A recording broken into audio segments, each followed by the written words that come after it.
দূরের বা কাছে যে কাউকে বাধ্য করতে পারবেন একটি কোরআনী আয়াত এবং আল্লাহর একটি নামের মাধ্যমে, শুধু হালালভাবে বিবাহের উদ্দেশ্যে, কোনোভাবে এটা হারাম কাজে ব্যবহার করা যাবে না। এই আমলটি আপনি সর্বোচ্চ শেয়ার করে দিন, কেননা আপনার একটি শেয়ারে অসংখ্য মানুষ হালাল পন্থায় হালালভাবে চলতে পারবে।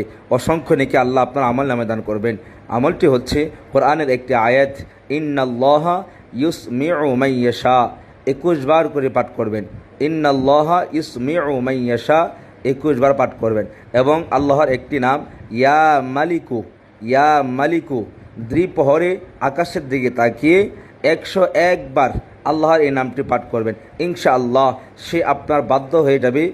যদি তার পরিবার যদি নারাজ থাকে, ইনশাআল্লাহ আল্লাহ তাদেরকে নারাজ থেকে ফিরাইয়া আপনার দিকে তাদের মনোনিবেশ করে দিবেন এবং তারা হাসি খুশিতে আপনার আপন হয়ে যাবে, আপনার কাছে বিবাহ দিতে বাধ্য হবে।